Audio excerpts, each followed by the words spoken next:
Since the late 1960s, southwest WA has been drying out. River flows have plummeted, heat waves spanning the water and land have intensified, and the bushfire risk has increased. Over the past 50 years, rainfall has declined 20%, most sharply in recent decades. Climatologists say when it comes to rainfall, the southwest of WA is one of the worst regions in the world impacted by climate change. So what's going on? As summer sets in, stretches of warm days and blue skies like this become a signature of southwest WA. It's part of our seasonal cycle, where and when the sun is heating the planet. And that influences our global circulation patterns, in particular, something called the Hadley cell. Warm air rises at the equator, moves south, and then descends as dry air over the southern parts of Australia.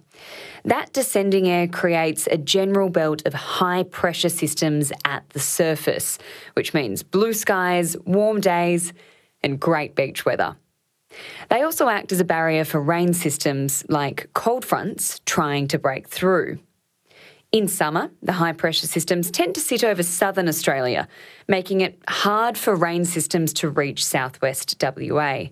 But in winter, the highs migrate north, like a grey nomad chasing the sun, sitting over central parts of the country, meaning there's little stopping the lows and fronts from moving over the region and bringing that much-needed rain to the southwest. This pattern is really important to southwest WA because the fronts and lows are pretty much the only source of rainfall for the region. The problem is, greenhouse gases have been tinkering with the delicate atmospheric airflow that creates these weather systems. Dr. Pandora Hope, who's been researching southwest WA climate for decades, says warming is happening globally, but not all at the same rate.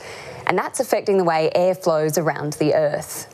So greenhouse gases, you are very aware, you introduce them into the atmosphere, you increase the global temperature. But it also changes patterns of the circulation simply by warming some parts of the atmosphere more than others.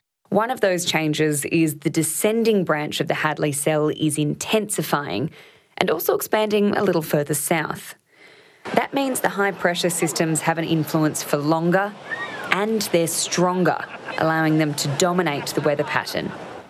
At the same time, circulation patterns to the south of Australia that drive our winter cold fronts and lows have been getting weaker, leading to fewer winter cold fronts, each carrying less rain. So with an increase in descending air, you've got more high-pressure systems, more likely to form. And also, if your fronts are coming through and they're trying to lift the air, it's just that much harder for them to generate the rain that we might expect from those fronts.